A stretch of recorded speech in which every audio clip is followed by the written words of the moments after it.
Good morning, everybody. Welcome to the Flow Show. A new week begins, and we look forward to trying to make some money out of it once more. Hope you've all had a good weekend. Kay, you had a good weekend? Good morning, Ryan. Good morning, everybody. Yeah, I had a decent weekend. Yeah. Oh, you're saying you want to make money out of this week? I thought you were just doing it for leisure and pleasure, you know. Feels like it sometimes. I don't know where the pleasure part is at the Yeah. at the moment. Oh, yeah. That's a fact. Let me just check my volume, but because I don't know whether it's you are a little faint, perhaps, a little far away from the microphone, or my volume. It may be you. I don't know, our listeners, if you hear Ryan perfectly or also a little soft. Yeah, I'm a little bit away. Hey, Mark. All good. All righty. Yeah. Okay, let's go. Shoot. Cool. Right. Yeah, you might need to unblock your ears, mate. Or sort your speakers out. Anyway, let's not have any technological difficulties right at the start. You sound fine to me. Yeah, same as what Scott says. You sound fine to me, mate. Okay. Right. Well, let's have a look at a few bits and bobs going on. China over the weekend had some CPI and PPI data out. China posting another gain in CPI, 0.3%. Not really inspiring, though, beating the 0.1% expected by 2 pips. But that's now 2 months of positive inflation, although PPI is still heavily in the negative year on year, down 2.5%. So they're not out the woods yet there on inflation. We do have a bit of Chinese data out later on as well, which we'll talk about shortly. What they're also doing, apparently starting May the 17th, is starting up a debt sale of over 1 trillion yuan. This is to boost the economy. Now, this is potentially a bit of a big deal because they're not like other countries that are always issuing debt every week, every month, every whatever. They only do this sort of thing, really big clumps of it now and again. Their last big sale like this was in 2020. Then you've got to go back sometime before then, 2007, I think, the one before that. This bond sale is very targeted, so it's for specific measures that they want investment for. So that's the nature of the sale as well. So it's going to be people buying bonds for specific projects, and like rather than just a broad money raising escapade. So anyway, that starts May the 17th. Market may look at that to see what the take up's like, particularly outside of China. Foreign take up of that as well, so one to keep an eye on later. Over to the Bank of Japan, and the BOJ have announced they're gonna, or they were buying small amounts of bonds today versus their last operation. They've reduced the amount of JGB purchases in the 5 to 10 years to 425 billion from 475 billion. That's perhaps not big news, although some people might start jumping all over that as them starting to reduce bond purchases. They can change the amounts as and when they see fit, mainly to do with liquidity and stuff like that. If they don't see a need to buy as many, they won't necessarily buy as many.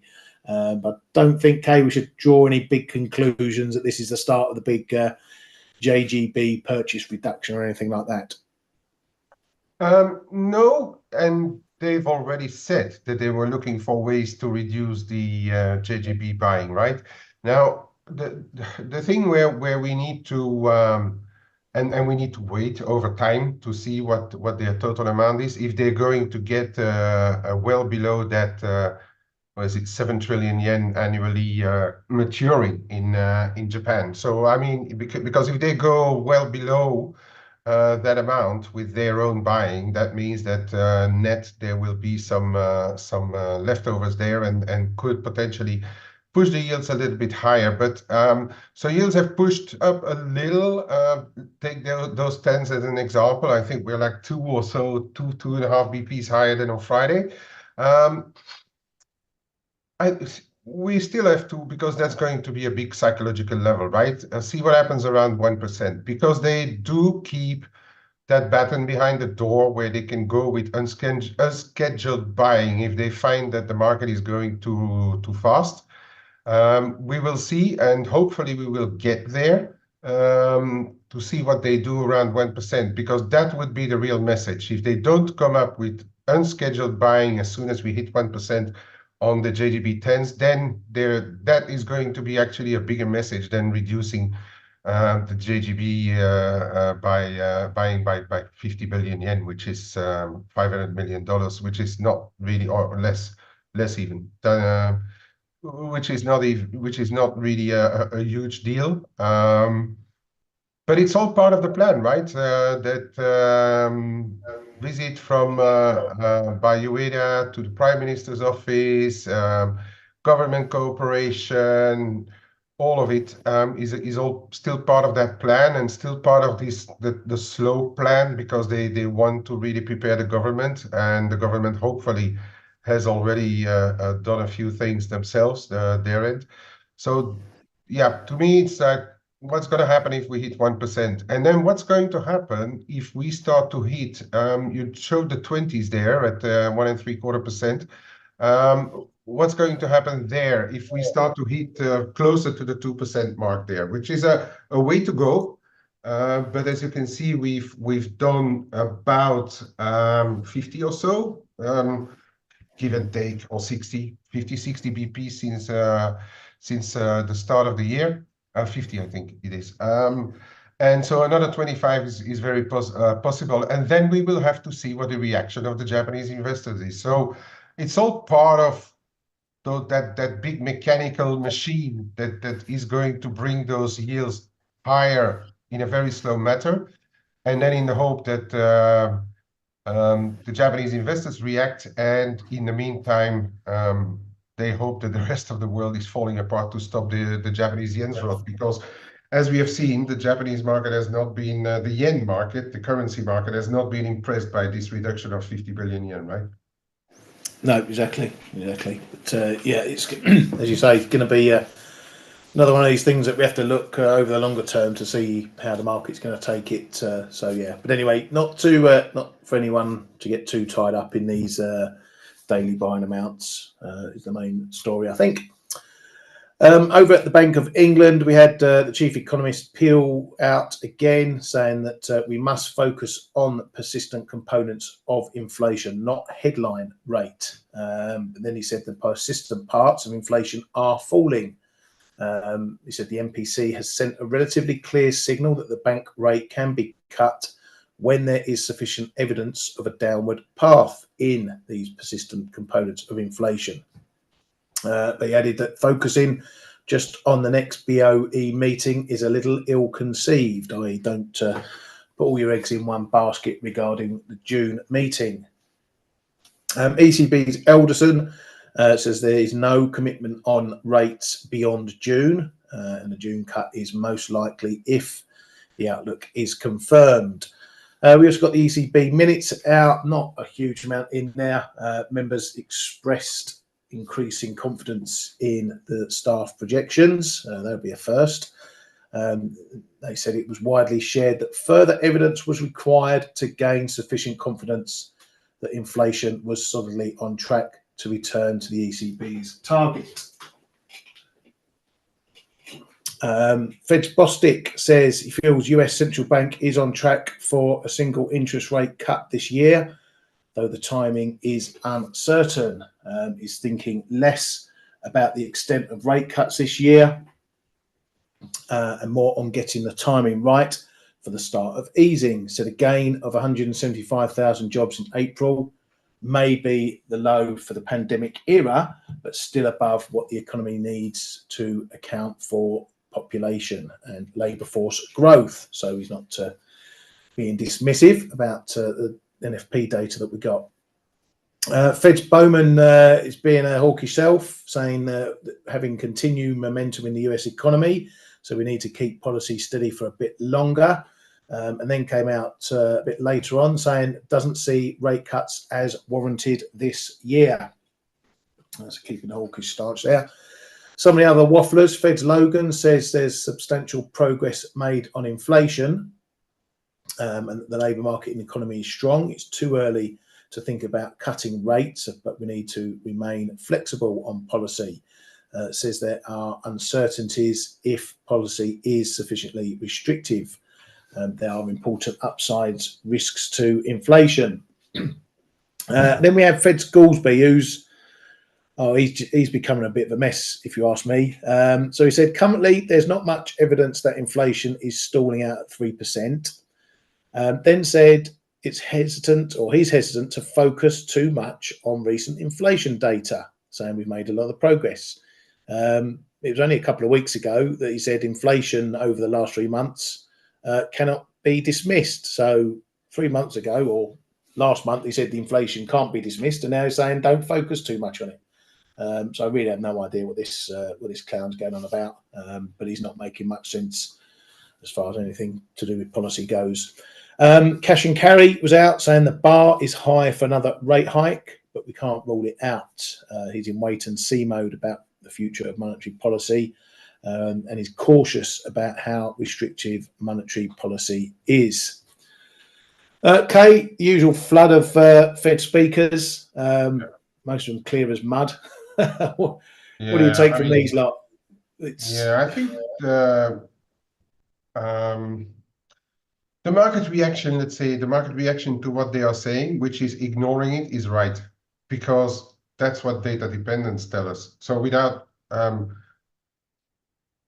needing to confirm that most of them are donuts, the market reaction is one of data dependency, and so will they be, because if we get a slew of very low inflation, or lower, not very low, but lower inflation data this week, they probably will have to change their approach again, right? So that's I'm just leaving them for what they are, and yeah. The bad thing would be that inflation is really very sticky this week, because that's quite a few of them will be right. So Yeah. But yeah, no, I'm not making too much of what they are saying right now. Goolsbee is a real weather vane. He doesn't know whether it's what he thinks really.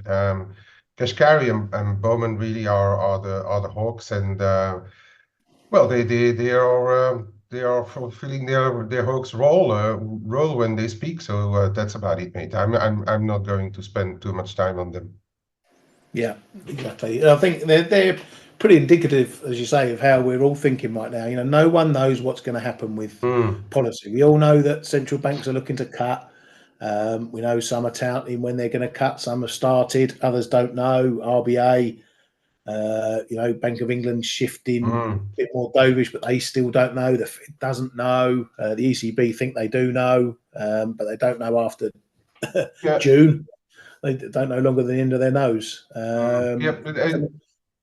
But it does bring us back to, apart from the Uber doves or the perma doves, it does bring us back to what you've been saying for a long time, even since last year already, and that is that they don't want to make the mistake on the other side of the mistake of what they made at the start. So, and I think that's why some of them like really keep this rhetoric. I mean, just saying that the bar for hikes are high, I really think it's going to need an extremely big accident for them to hike, because none of the central banks would really, they would hate to have to hike, apart from Bank of Japan, of course, but that's a completely different story.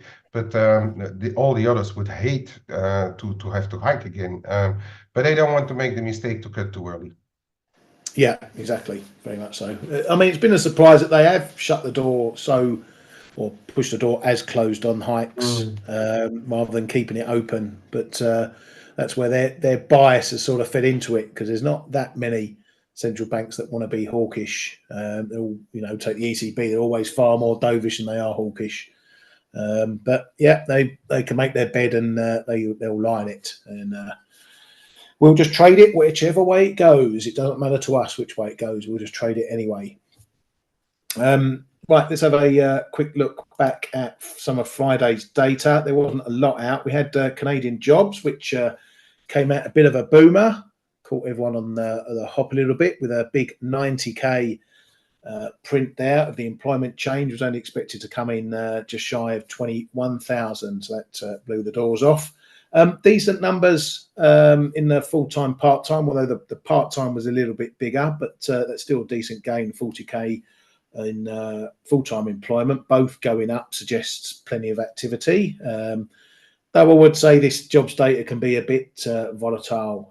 We can just as easily get a 50k drop next month as we could see another gain. Probably more importantly, the unemployment rate came down, or rather came down less than expected, was expected to rise, came in unchanged. But that wasn't too bad as the participation rate went up a pip. And on the other side, wages, that came down 2 pips to 4.8%. So that's something going the right way for the BOC. So this is puts it well in the soft landing territory. Then we moved on to the Michigan data, which was a bit of a stinker all round. This is starting to get a bit volatile as well in this number. So we had the headline number was expected to only drop 1.2 points. It actually dropped a whole ton to 67.4. Current conditions pulling back, over a whole big figure down. That wasn't good. Expectations coming down as well. But then we look at the inflation numbers. Got a big jump in 1 year inflation, 3.5%, and another jump in 5 year, 3.1%. So not good numbers for the Fed. Really keeps them between that rock and a hard place. Potentially the consumer is seeing, let's say, less rosy days now and ahead, but they're also seeing higher inflation coming as well. That's not a good cocktail for the Fed in any way, shape or form, because what do they change rates on? Do they cut on a weakening consumer or potentially weakening consumer, or keep them steady and even hike on higher inflation numbers? So not good numbers, Kay, for the Fed. What do they do with that one? Right. The thing is, we see this, especially the Michigan. I don't recall exactly the ISM number, but or the confidence, the prior confidence numbers. But we see this system of communicating vases, right? When inflation goes up, just consumer is not happy. And what do we do with this?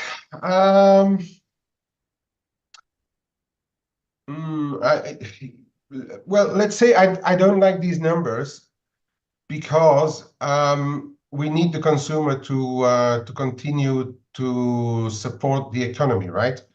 So I'd say that on balance, this is not a great number. Yes, it keeps those inflation expectations very sticky and even ticking up. But I think all in all, what's going to be the most important is probably the consumer in the end. But then I found the market reaction quite typical. Tried both sides of the numbers, and and in the end couldn't make up its mind. This is the market that we trade in, and remember what's or for our audience at least. Remember what I've been saying. This is Q1 was a pretty clear picture where the dollar was going to take back what it lost over the second part of 2023, and Q2 is going to be your messy quarter, and then hopefully in Q3 we will see clearer again. We are in the midst of this, and if you look at market reactions, if you even look at the market reaction after the Canadian job report, that's exactly where we are. We are in this messy environment now where we are data dependent, but the data don't show us something clear. Okay. If you would have had for instance, the inflation coming off, but then the consumer not liking anything at all because jobs, for instance, are starting to slow down and everything. That would be a clear picture. But now we are not getting those clear pictures. Okay, market trying to hang on to a weekly jobless claims that nearly didn't move for weeks on. I mean, this is where this market is. We are in this messy environment right now, and hopefully once June comes, we will have more numbers, we will have more data, and then the picture may start to get clearer. You know, I mean, for now, I think we are still barring some currencies or some patterns. We are in a very unclear situation, and that's very much reflected in what the market is doing right now. Yeah, exactly. And you know, I think the ECB is going to be one of the key points to look at. You know, if they do cut in June, but they don't signal a quick cut in July or the prospect of quick cuts, you know, you don't expect the euro to get dumped on the ECB cutting rates. You know, the market's already traded the cut coming. You know, so don't think, oh, we're 2 days for the ECB, I need to load up on euro shorts, because it could actually go higher. So you have to know, again, the risk for something like the ECB is that they don't cut in June. That's the big price risk, not that they do. Well, you have to, if they don't take cut, these then moments. if they don't cut, then I think I'm going to be in a little bit of a rush to buy euros if they do not cut in June, because that would be the mega surprise now. Yeah, exactly. But you're right in saying even if they cut in June, don't expect too much. But we could be in a how should I say, a bit of a sell the rumor, sell the fact, but then buy the third wave, you know. Yeah. Because we know now, I mean, everybody know, well, I mean, we should. This should be the thing that ECB is nearly a done thing. So the whole market knows that right now. So, I mean, why would you trade more than what the market is trading things? That's one of my approaches that I have. And that's also linked to fundamental trading and everything. Is like, trade what the market trades. If you're the only one trading something, it's likely going to be at least well, at best random, because you're the only one looking at it. Just trade what others are trading as well, and if the market does not trade your differential between the euro and the dollar, it may mean that those big heads or the big position drivers, the big market drivers are not trading it either. So I think, yeah, it's a very fair point saying that even if the ECB cuts, and I think they will, if the market doesn't trade it, why would we, you know? Yeah, exactly. But again, you know, it just shows the nature of the market we're in. You know, I'm saying, yeah, it's you know, it's a done thing that they cut in June, and the market may think they may not cut after. We've got 2 CPI reports. They're currently on 2.4%. If 2 CPI reports and they're down at, you know, 1.8, 1.6%, something like that, then yeah, you can guarantee a July hike's probably nailed on, because they'll be worried inflation's falling too quickly now, and we're back on the other side of the coin. So yeah, we're all data dependent. You can't, and take this from someone who likes trading long term. I like trying to pick up the trends, pick up the turns in the data, but you know, things like this right now, seems like every day, every data point is a coin flip, and you got to trade it as such until you see a decent trend emerge in one way or another. Right, over in the US, Biden is to double or triple and maybe quadruple some China tariffs on key products. Although solar manufacturing is going to get an exclusion, and the White House apparently going to avoid rolling back any other Chinese tariffs. This is part of the next stepping up from the Biden administration hitting China on various bits and bobs. But they are going to be meeting in Geneva on the 14th to discuss the risks of artificial intelligence. And of course, the US are going to raise concerns over China's AI development in those talks. But anyway, it's another set of meetings or meeting that the Chinese and US officials are going to have, which may prompt some headlines from that. Right, quick look at what's coming up this week. Nothing today, so we can probably all go and have a little snooze. Come back tomorrow. We get some inflationary data from Japan, PPI numbers, and then we're going to get some of the final readings of CPI from the Eurozone. Got the UK jobs market tomorrow morning as well. That's still a bit of a mess because the ONS are still trying to work out how to use their calculators over there. Really, for this one, keep an eye on the wages number. That's unless there's some sort of big variation in the other numbers. Just keep an eye on those wages numbers. If they're softer, that's going to probably ramp up expectations for the June cut for the BOE. Then we get to the zoo, Germany zoo. So we'll see whether things have improved over there at all. Now, a bit of a strange one this week because we get PPI before CPI in the US. Usually it's the other way around. So this may add or take away from that CPI data on Wednesday. But it, to quote Kate, could also produce some saloon doors. If we get a big jump up in PPI, that's going to put some expectations on the CPI and vice versa. If it's a big negative, then people might be expecting CPI not to be as hot or to be a bit lower. So a bit of a messy one this might be between the PPI and CPI. Also, retail sales as well coming out at the same time.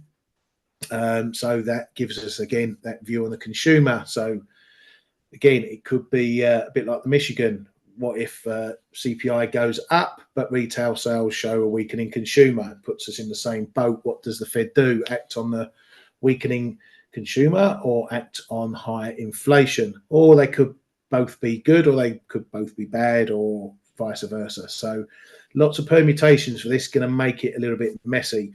Empire State kicks off the manufacturing data for May over in the US. That one's been a big flip-flopper of late, so I wouldn't hang your hat too much on that one.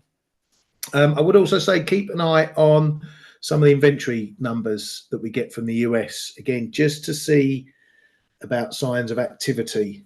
If firms are drawing down on inventories, that may mean that then don't see decent sales or orders ahead. So they'd rather go through stock than order new stock and keep high inventory levels. So that one needs to keep monitored.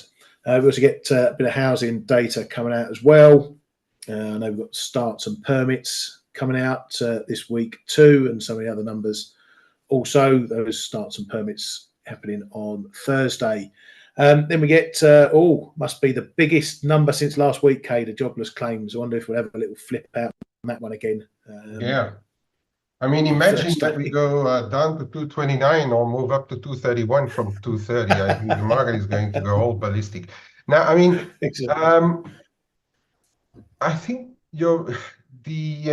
on Wednesday could be a bit of a tricky one. Yeah, and again, it's going to be interesting because the PPI comes out before on the US, but CPI still being such a big thing, I would suspect that it has the upper hand above retail sales and the Empire manufacturing index.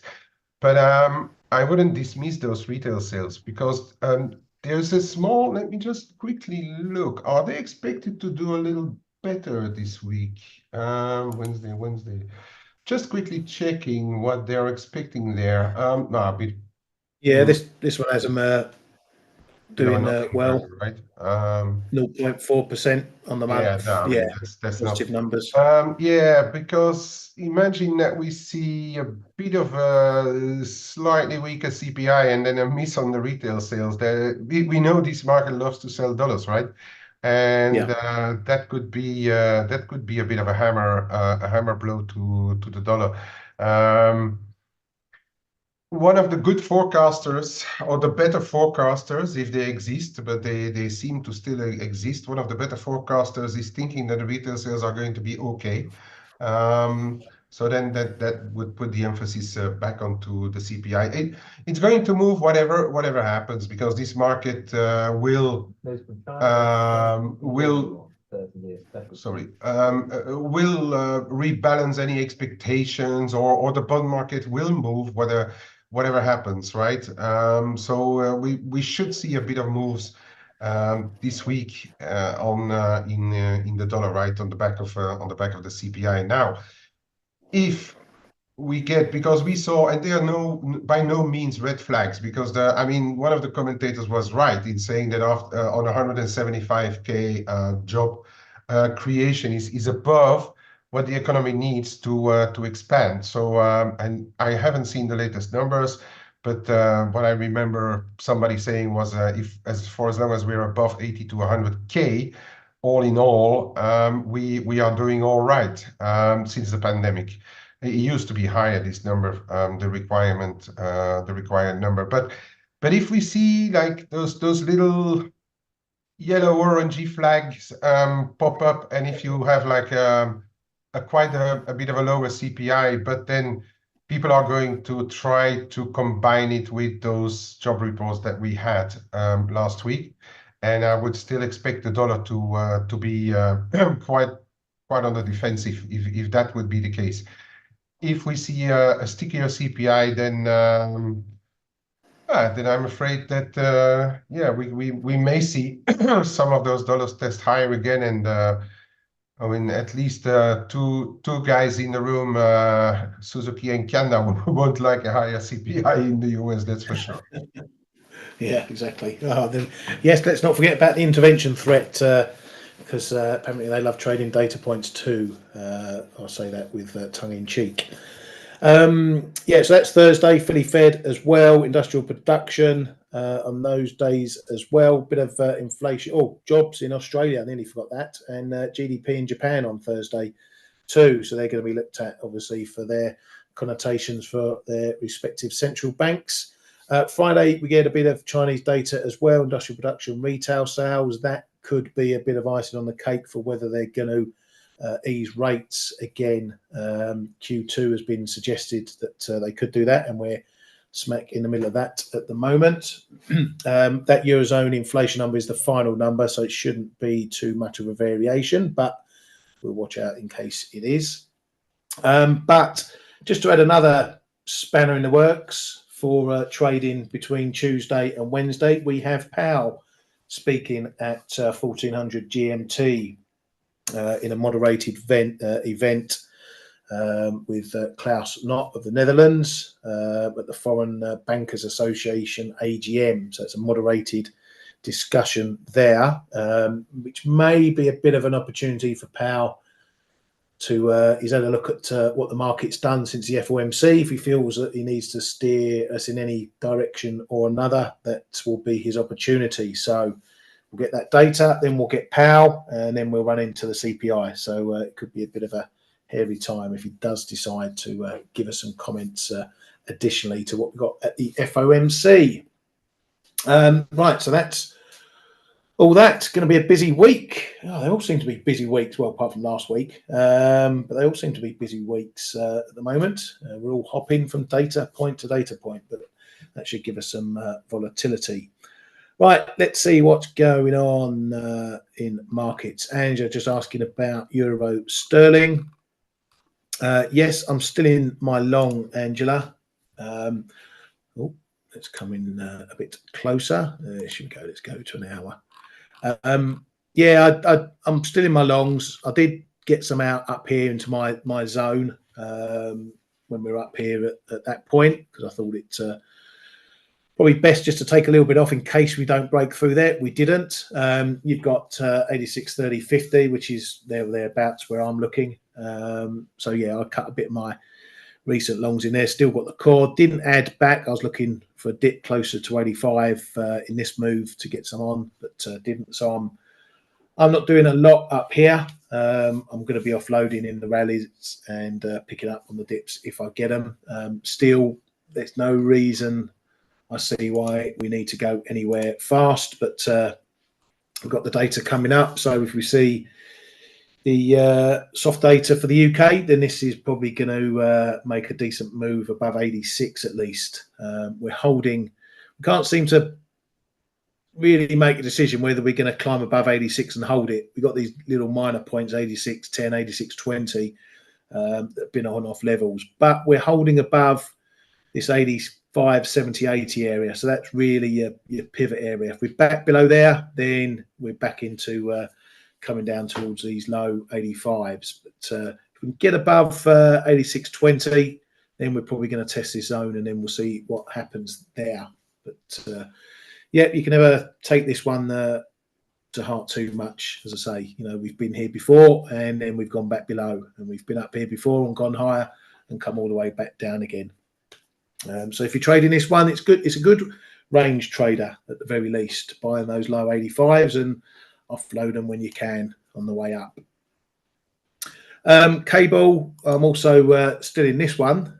On the other side, I'm long the pound on this one, and it's holding up. Obviously, we had that decent move up there in March. Then we came all the way back down. Then we've bounced. This 124.50 that held up over the Bank of England. That was a bit of my trigger to get in a bit along there, which I'm still in.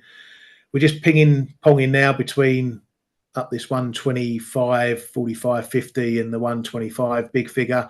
So really take your cues from which way this one goes. If we get back below 125, then we're probably going to be going back to 124.50 or worse. On the other side, get back above here, and we'll probably take a look at 126 and see what it wants to do there. But this bounce is still holding pretty well. It stopped where it wanted to stop, where it needed to stop. So let's see if it's going to continue, or if we can't break out from these lower highs that we've seen on that one. Let's see what else we're going to look at. Gold, it's still being very sticky, but I think we're getting to a point where something's going to have to happen. Oh, by the way, Kay, I don't know if you read, Nvidia is now the new inflation hedge, not gold anymore. If you can believe that headline. And what about Bitcoin?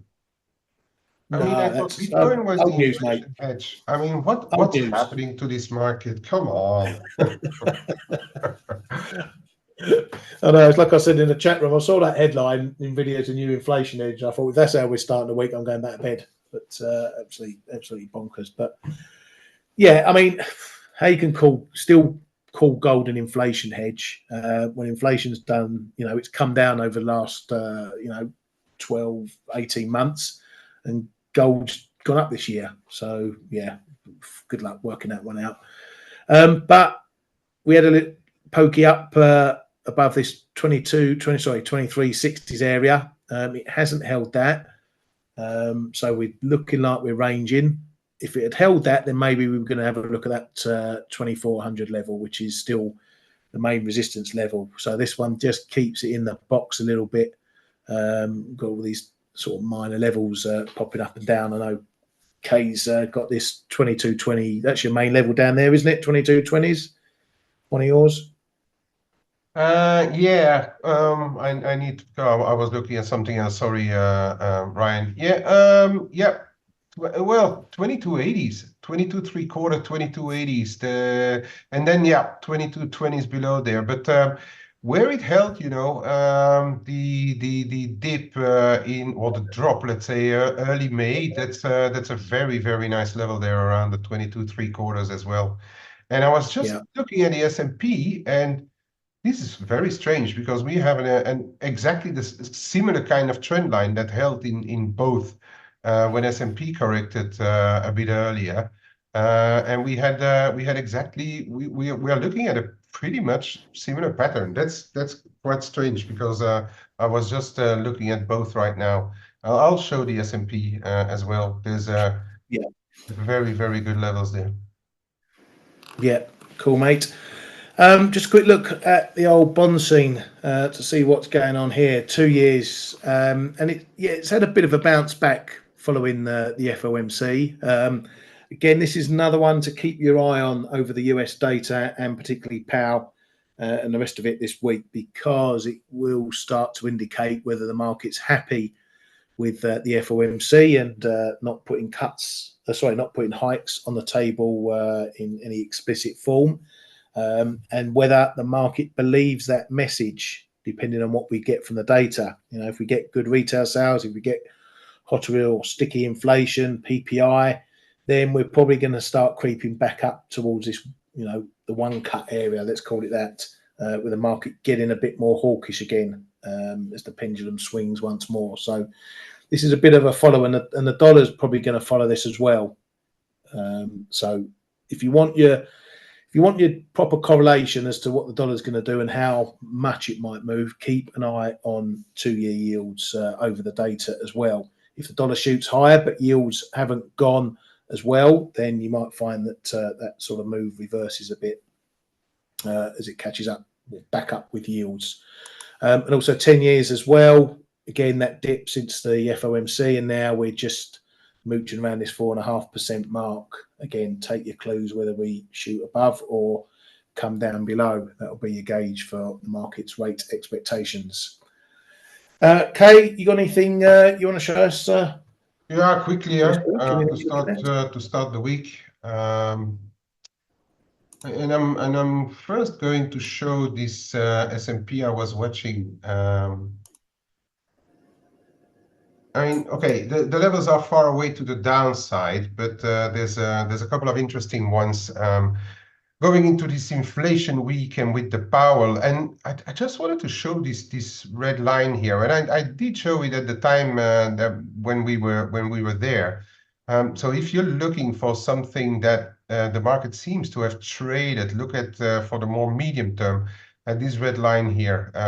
Put it on your charts, I'd say, and look what the market does if we get a retest. But in the meantime, zooming in a little bit, going into this inflation week, we've seen this stock market really, in general, stock markets are very beat, and we are slowly coming back to the levels where we were before, right? Those highs. So 52.40 is one that I'm keeping a small eye on in this in the S&P to start the week. Then you have closer to 5200. And then we have the prior lows here in the 5160s that we should perhaps keep an eye on. And but I think really the 5100 is going to be where, if we get some big stickiness on inflation, and we would see a 2.5% drop during the course of the week. Keep a close eye on what's happening, and by the time those ones could actually be together here, just around 5100, I think that's going to be an interesting level enough to watch over the course of the week. And then of course watch the top side, yeah, because if we see the inflation come down and the market takes this both mildly weaker job environment, the other side of the dual mandate in the FOMC sees this with a combination of this slightly lower CPI, then I think we are going to for a retest and perhaps even blow off above the prior highs. And then I've got extensions here, 53.70, 53.80. That I think is a decent zone to look at, and I'm probably going to have, hopefully I've got them, yeah. So I've got them on the dailies as well. This is your gateway to 5500, I'd say, if 53.70.80, okay? And then above there, 54.40, and then above there it's 5500, all right? So if we would get a drop in the CPI, the inflation data, so the combination of the PPI, and the CPI, okay? If we get a slow one, I wouldn't even rule out such kind of moves over the rest of the week. And unfortunately to say, again, all retail, not all, but the overall position in the retail market is, of course, to counter trade moves, whatever happens. And now the retail market is short. So watch out if this 52.80 goes again, all right? So watch out, be warned if 52.80 goes. Then this chatter about MEX, yeah, we are, and I don't know where you saw your support really, Ryan, because you were showing some kind of support in the room, and I'm Yeah, sorry. 60, 65, 70. Oh yeah, here, this one, the 38.2, yeah. Yeah, Yeah, around about, yeah, in the middle, yeah. okay, all righty. Yeah, this is a support. Then also a little bit of trend line support coming out or coming in around 1660 now. Mexico didn't give us much, but they did hold the rates still. So that means that we're still looking at an 11% currency, right? So I still think it is a bit of a danger one to catch knives. But of course, I'm half talking my book.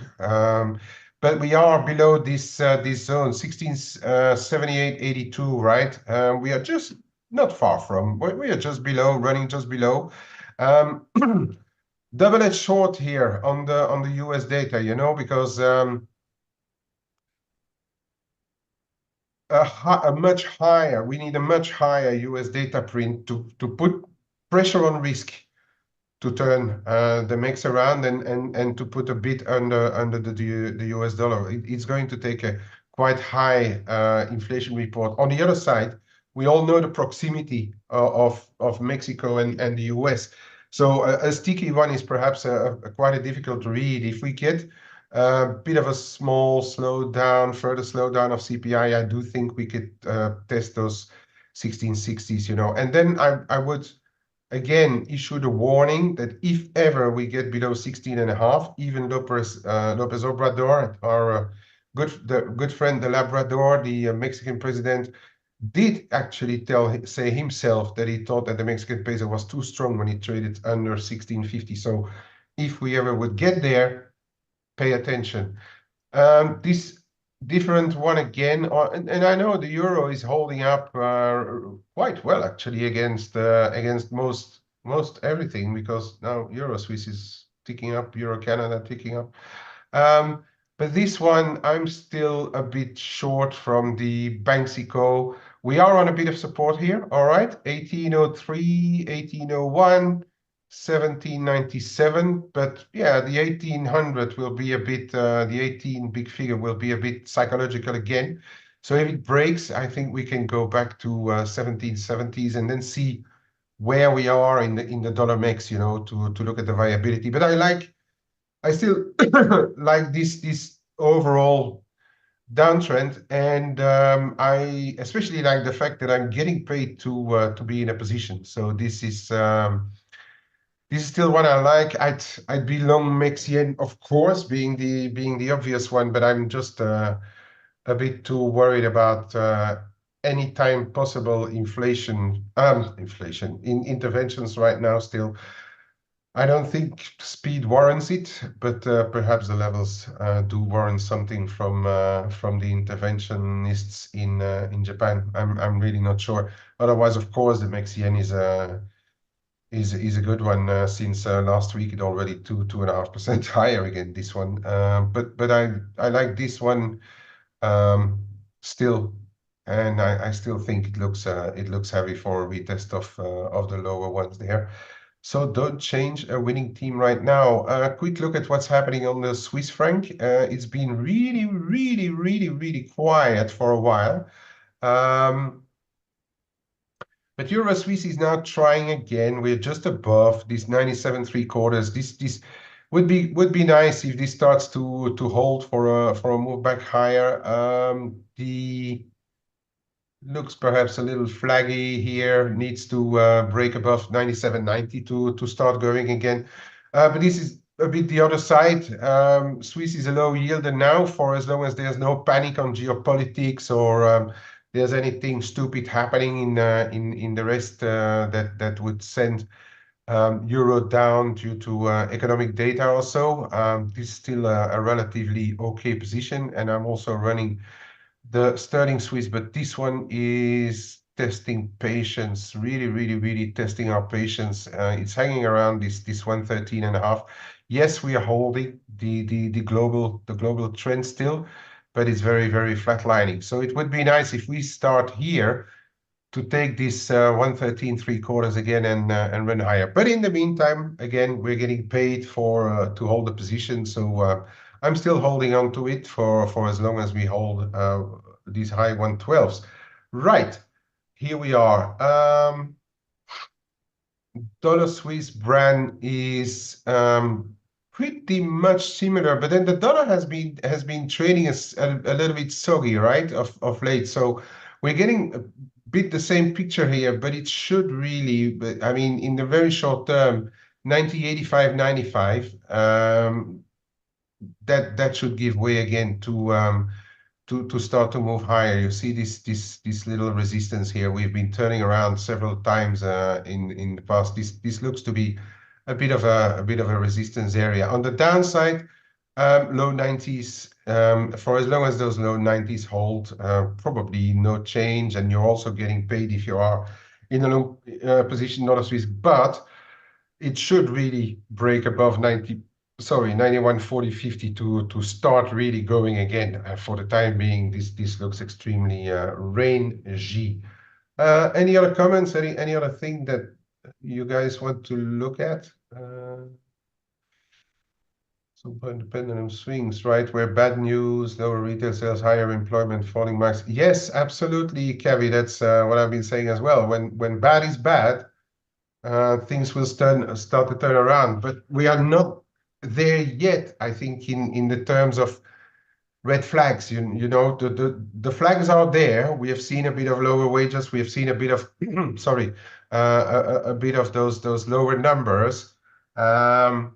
But it's not yet there to really ready to fall out of bed. And for as long as the numbers are not really crapping the bed, money still has to go to work, and that's what's holding up your equity markets really right now. And with that, Ryan, back over to you. I'm going to be off for the next 2 days. I've got family, friends coming over to visit us, so I'll see you guys back on the Flow Show on Thursday. Thank you very much, mate. Have a good couple of days off. Enjoy it. Thank you. I do have one eye on the markets anyway, so it won't get rid of you that easily. But yeah, that's got us set up for the week. Have a great week, everybody. Thanks for coming to the Flow Show. Cheers, Kay. We'll see you all tomorrow. Hey traders, this is Blake Morrow with ForexAnalytix. Thanks for stopping by our YouTube channel. Don't forget to like these videos, share them, and subscribe to our channel so you don't miss any of the content that we provide here for free. Thanks for stopping by. I'll see you in the next video.